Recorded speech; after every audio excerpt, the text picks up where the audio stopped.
Hello everyone and welcome along to another episode of Talking Red. I'm your host Fletch. Well. We are through to the knockout stages of the Champions League in what was pretty much, I think as one of the BT Sports commentary team, they mentioned it. They actually put it quite beautifully, which is very rare for someone to do that's a member of that kind of place. They said it was basically a knockout game that was dressed up in disguise as a group stage game.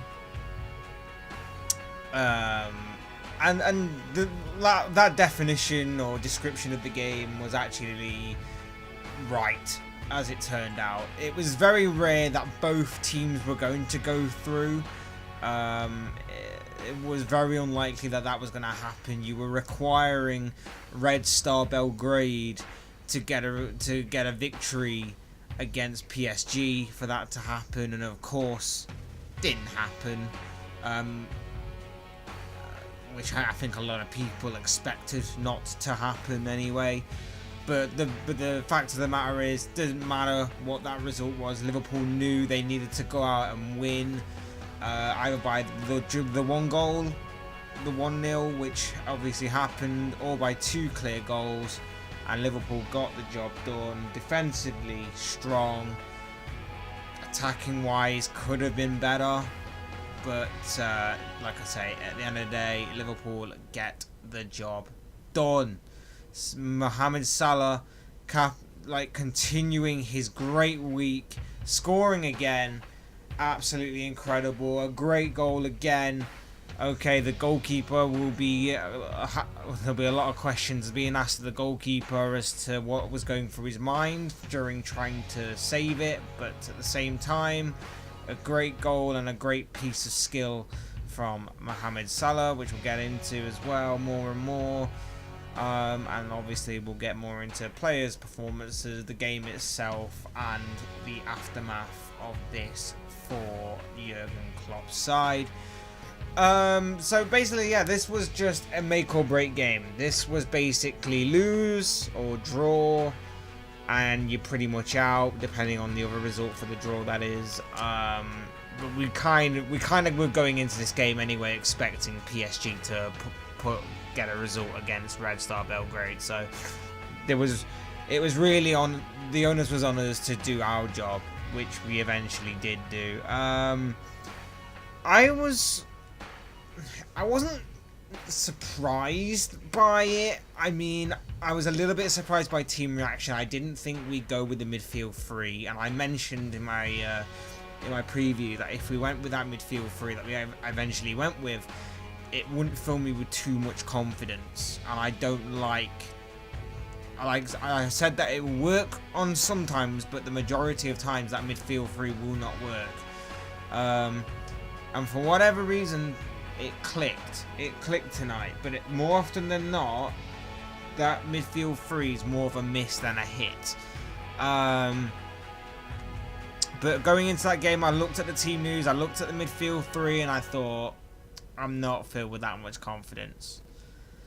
And they proved me wrong. They really stepped up their game tonight. And when I will go through the team and give my review on them and my personal opinion on them all, I'll tell you exactly what I thought of them. Yeah, it sounds wrong that I say that I was a little bit shocked, because I genuinely did think that we would play well, but I genuinely thought we would either lose it at some stage where we got a good performance, but just didn't quite get the result we needed, or didn't quite get the goals we needed, or something.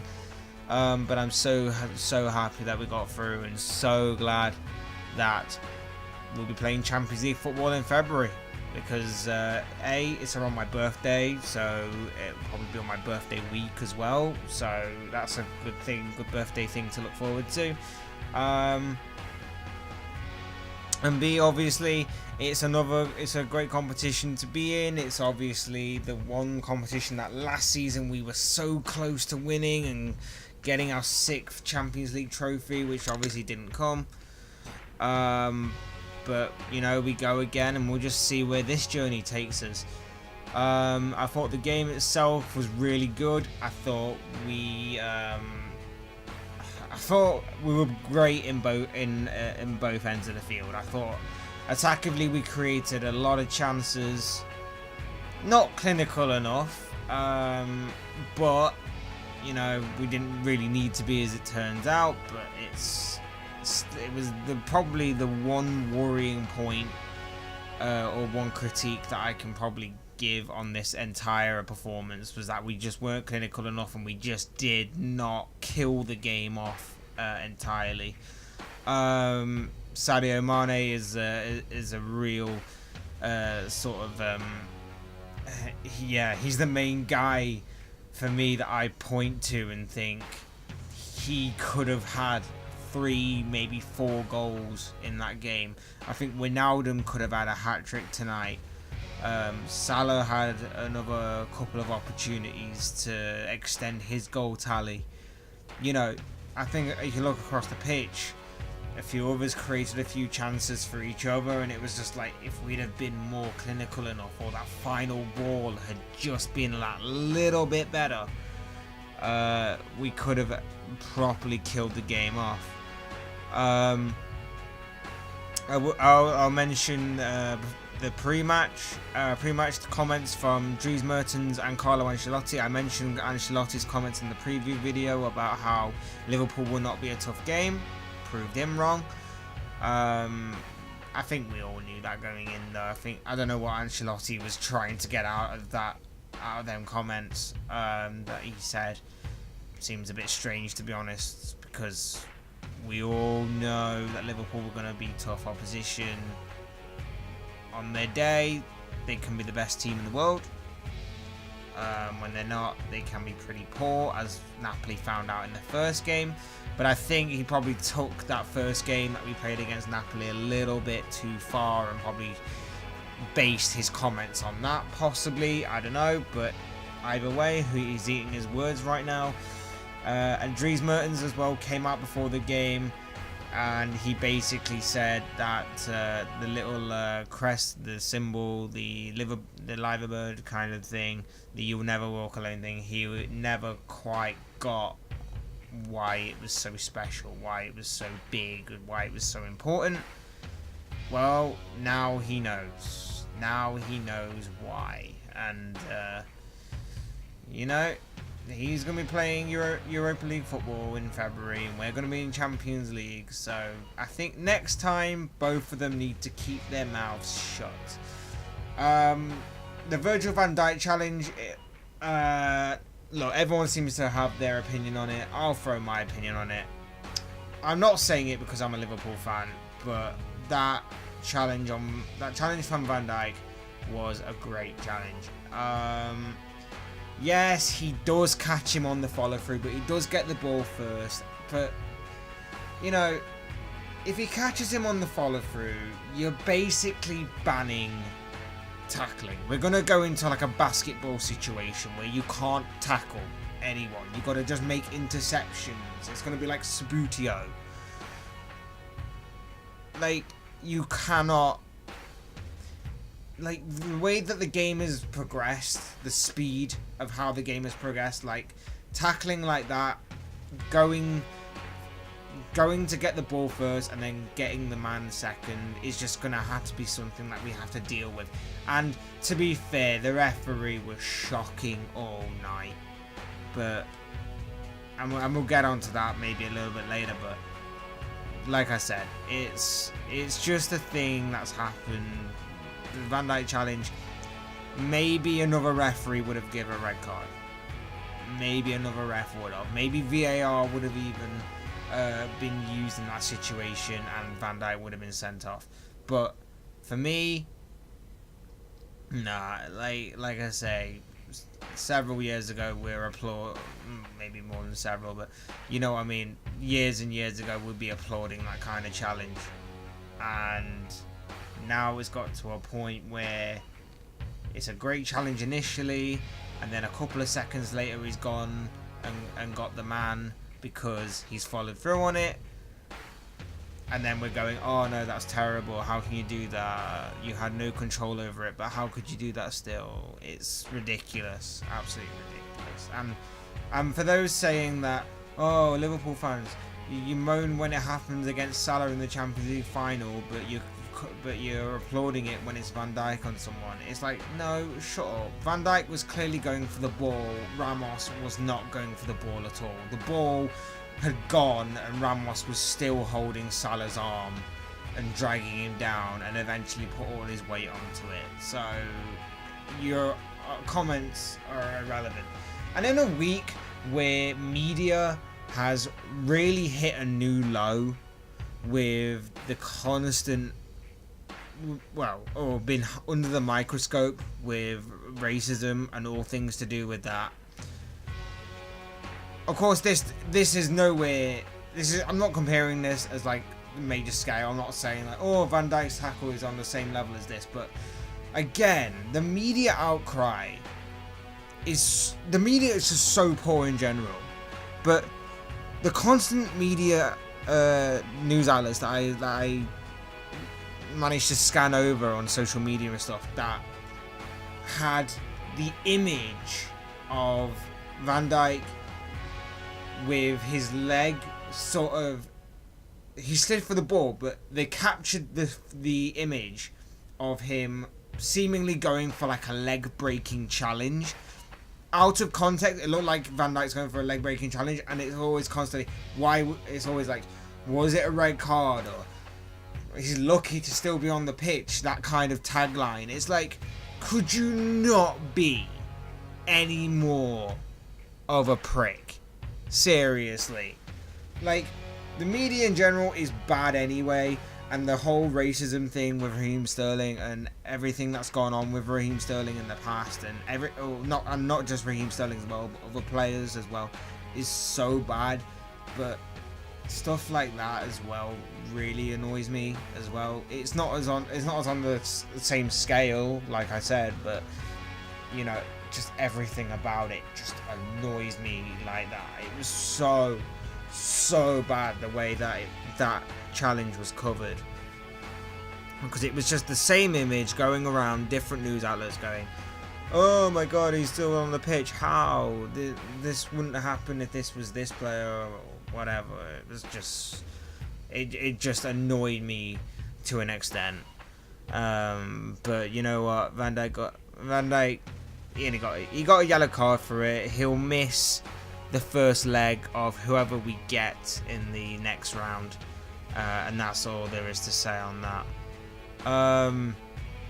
Which brings me on to my next segue. Actually, no, I'll come back to who we might get at the end, because there's quite a bit I want to talk about on that scale.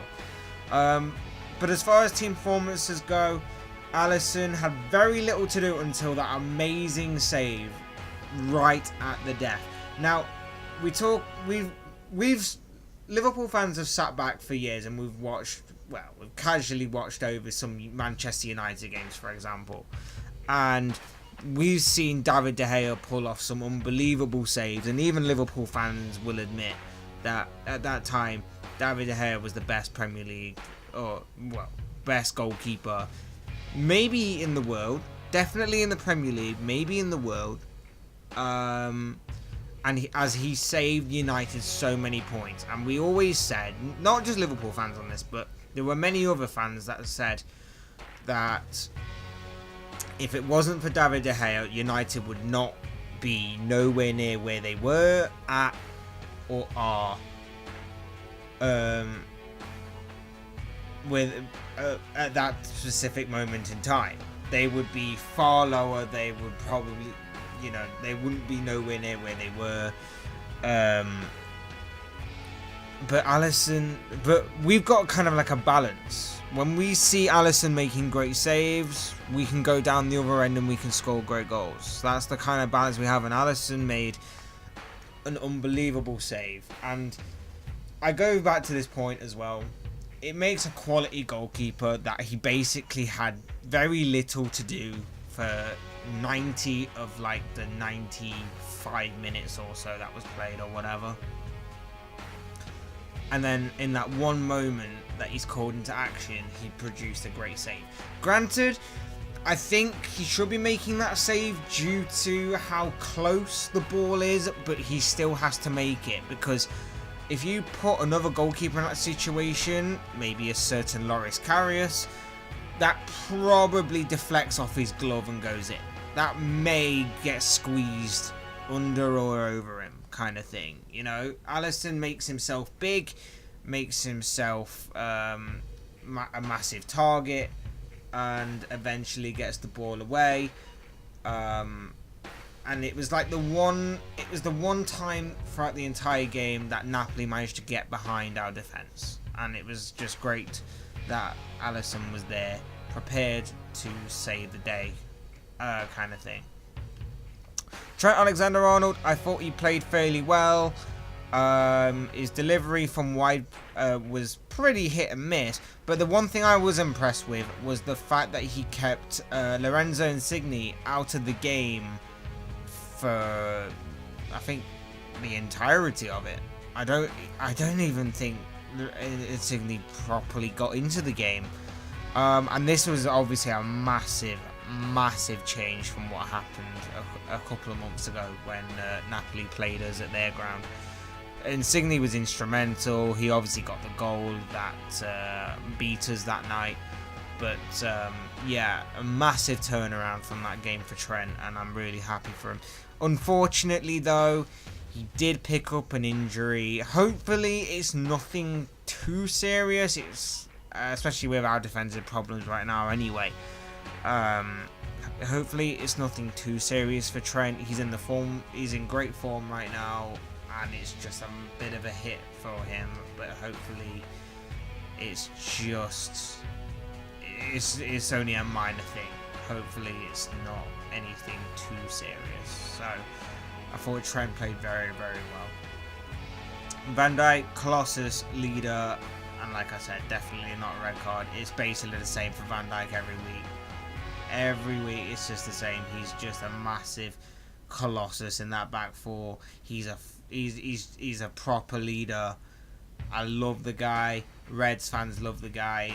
He is amazing. Not very much more to say on that. Joel Matip, solid defensive display.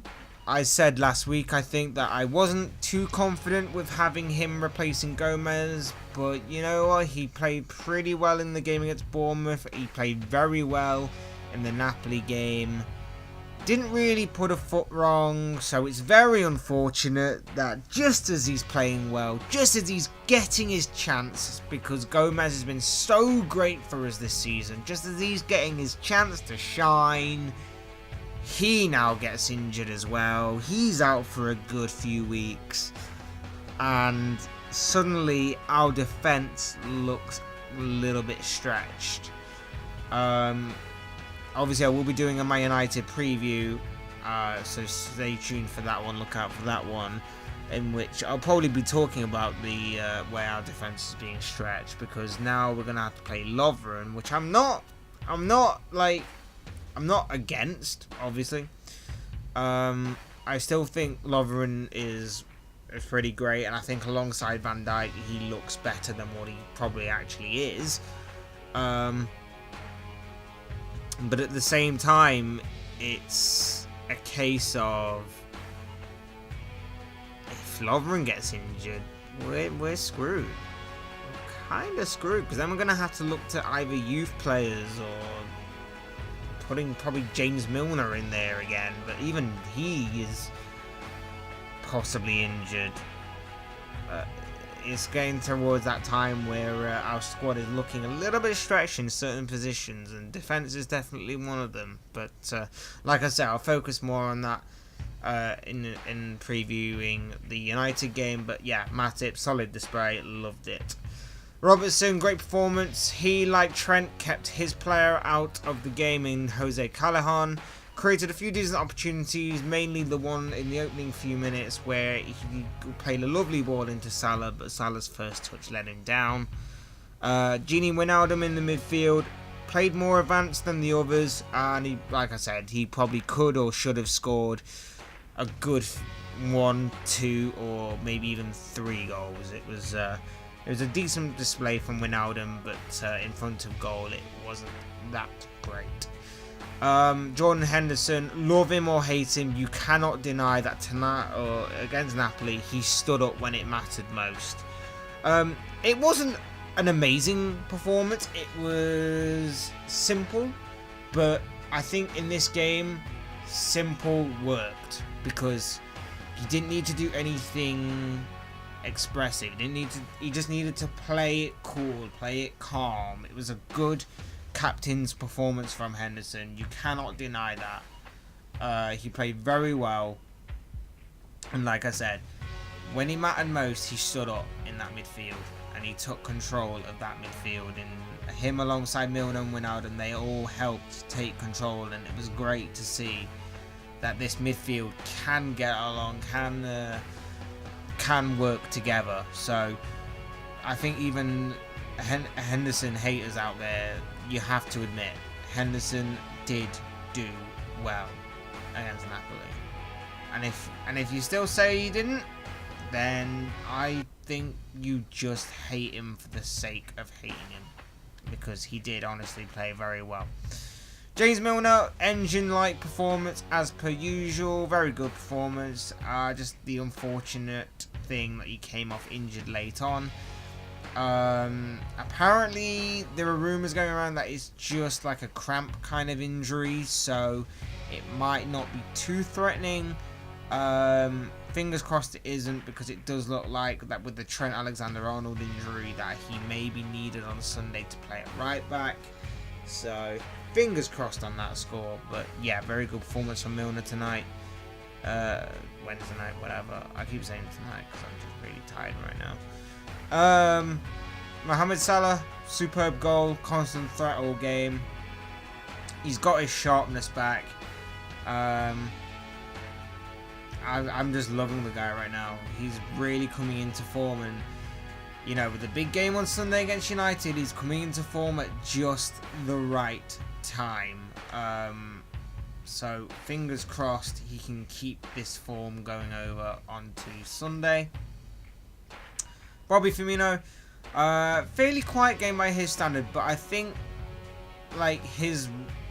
this performance kind of goes under the radar a little bit because he works so hard to create space for the others around him, for the likes of Mane to constantly go through on goal, and I'll get onto Mane in a second.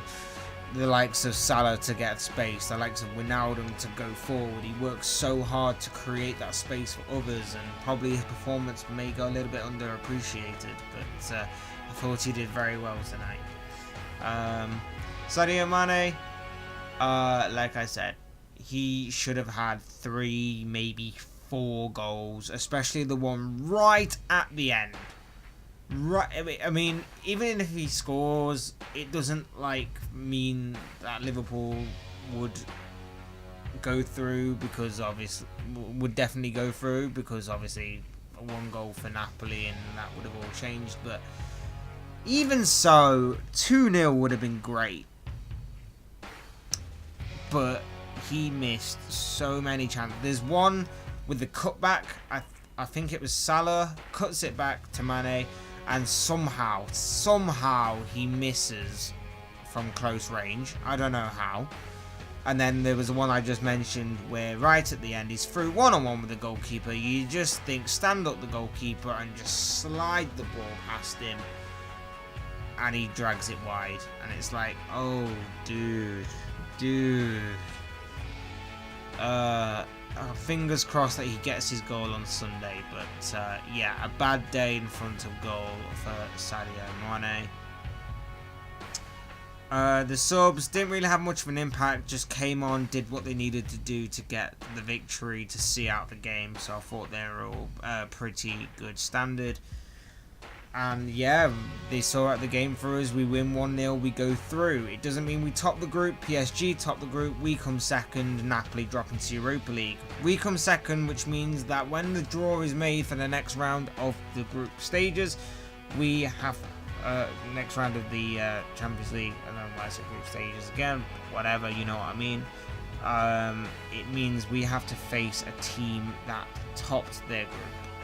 I've never quite got this concept, but you know what? We'll go with it. Now,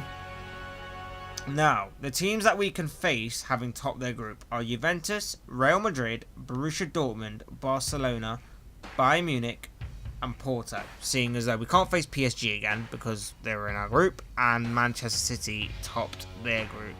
So we can't face another fellow team from a fellow from the same nation. So City are out. Now, if you had asked me like a year or two ago who I would want, I would have definitely said without a doubt Porto, because Porto are arguably the I mean, they're not even that weak, but they are considered to be the weakest of this group of teams you've got here. But you look at it and you think this year, like, this Liverpool team obviously is a lot stronger this year. There's no doubt about that. But you look at everyone else and, like, I was saying, I don't think I've ever seen a much more open Champions League this year. I don't think no one has convinced me that they are going to win this, because I'm not convinced by any team. No team has truly convinced me to bet on them. If that was the case, I go to betting because obviously that's what I would say to, you know, to get a clearer view on who I would say wins the entire competition. But you look at your favourites, like Real Madrid lost to CSKA Moscow twice. Busted probably plenty of accas along the way, but that's what they did. And they are clearly not the same team that they were last year or the year before, and maybe Ronaldo is at fault for that. But even Ronaldo at Juventus, like, they lost to Manchester United. Now, granted, we could lose to Manchester United on Sunday. I don't think we will, and it's unlikely. But it's still a possibility because it is just a game of football after all. But even so, Juventus lost at home. Juventus lost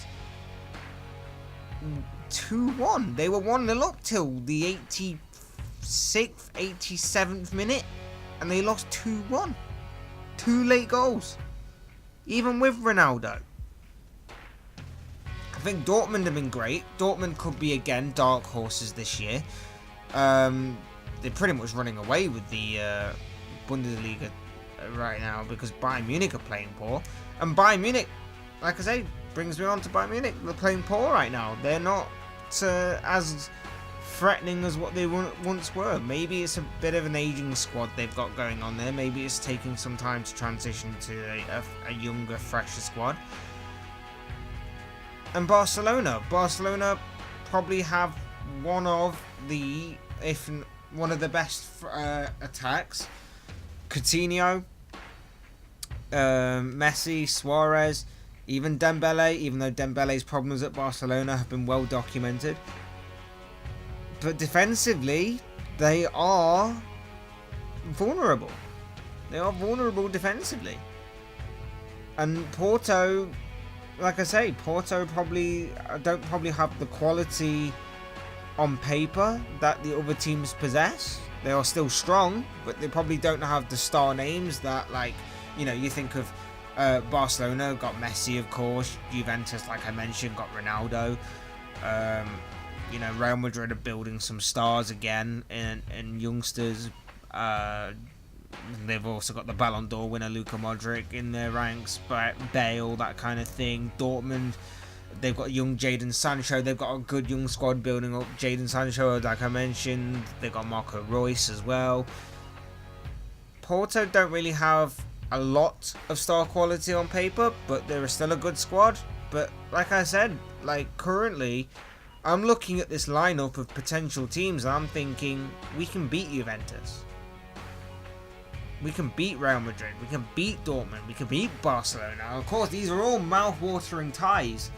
No matter what team we get, there are going to be some mouth-watering ties that we're looking forward to. The only thing that does concern me a tiny bit is the fact that our away form in the Champions League this season has been shocking. I mean, the performance against Napoli, where's that been? Where was that the first time we faced Napoli? Where was that in Paris? Where was that in Belgrade? That's the one thing that does concern me, is the fact that away from home, our performances haven't been good enough. At home, we know we can beat anybody and anyone. But we'll have to wait till Monday to find out who we're getting. Guys, thank you for watching and listening. I've been rambling on now for quite a while. Probably longer than I expected. But yeah, this has been good. Really enjoyed the game. What did you think? What do you think of the game itself, performance-wise, of the team, maybe certain players? What did you think of certain things that went on in the game, such as the Van Dijk challenge, maybe Mane's misses, pre-match, maybe it was about the comments made between Carlo Ancelotti, Dries Mertens, that kind of thing. And finally, who do you think will get in the knockout stages, and who do you want to get? And most importantly, do you think we can win? Love to read your thoughts and opinions down below, guys. It'd be really interesting to me. Thank you for watching and listening.